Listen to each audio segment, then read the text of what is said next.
بسم الله الرحمن الرحيم. الرحمن علم القرآن خلق الإنسان علمه البيان. الشمس والقمر بحسبان والنجم والشجر يسجدان. والسماء رفعها ووضع الميزان ألا تطغوا في الميزان وأقيموا الوزن بالقسط ولا تخسروا الميزان. والأرض وضعها للأنام فيها فاكهة والنخل ذات الأكمام والحب ذو العصف والريحان.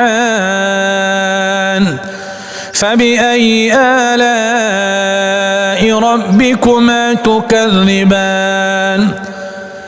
خلق الإنسان من صلصال كالفخار وخلق الجان من مارج من نار. فبأي آلاء ربكما تكذبان؟ رب المشرقين ورب المغربين. فبأي آلاء ربكما تكذبان؟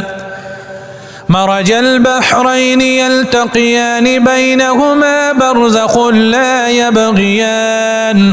فبأي آلاء ربكما تكذبان؟ يخرج منهما اللؤلؤ والمرجان. فبأي آلاء ربكما تكذبان؟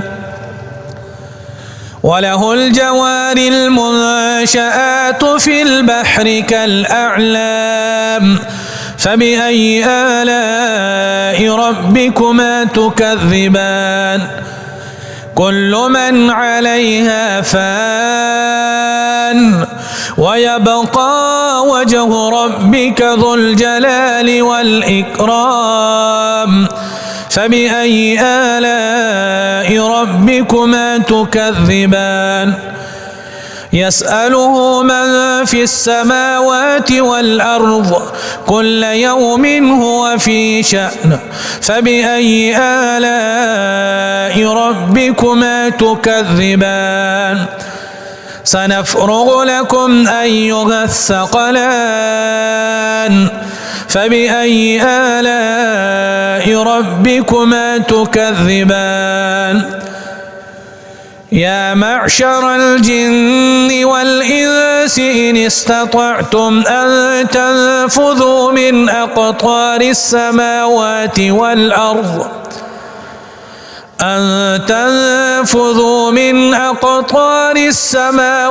والأرض فانفذوا لا تنفذون إلا بسلطان. فبأي آلاء ربكما تكذبان؟ يرسل عليكما شواظ من نار ونحاس فلا تنتصران. فبأي آلاء ربكما تكذبان؟ فإذا انشقت السماء فكانت وردة كالدهان. فبأي آلاء ربكما تكذبان؟ فيومئذ لا يسأل عن ذنبه إنس ولا جان. فبأي آلاء ربكما تكذبان؟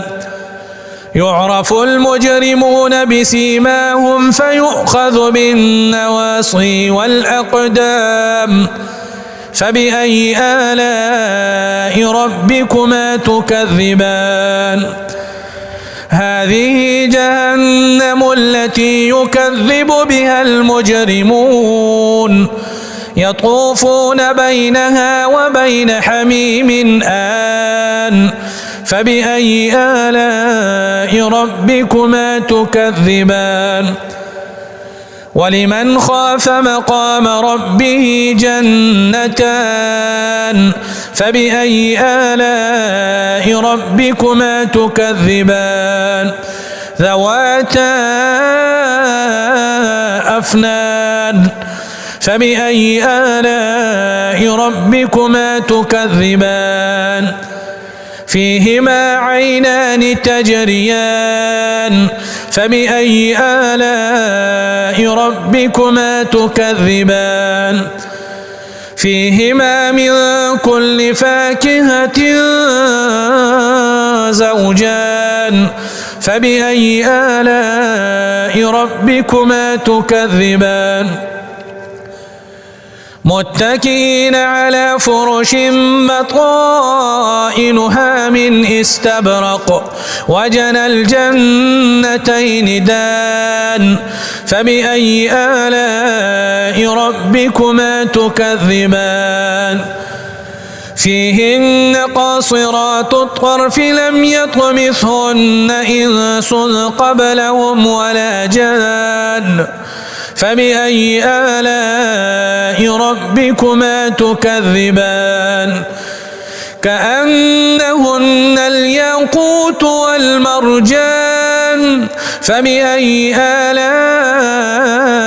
ربكما تكذبان هل جزاء الإحسان إلا الإحسان فبأي آلاء ربكما تكذبان ومن دونهما جنتان فبأي آلاء ربكما تكذبان مدهامتان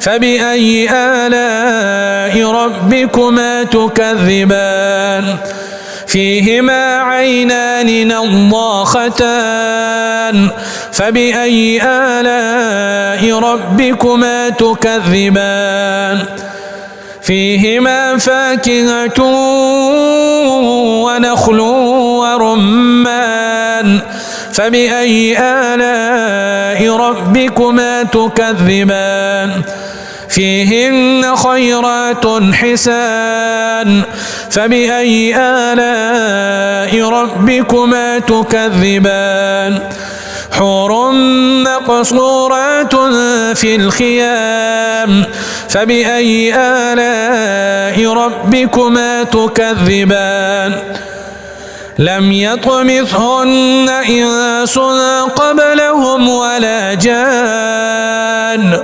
فبأي آلاء ربكما تكذبان متكئين على رفرف خضر وعبقري حسان فبأي آلاء ربكما تكذبان تبارك اسم ربك ذي الجلال والإكرام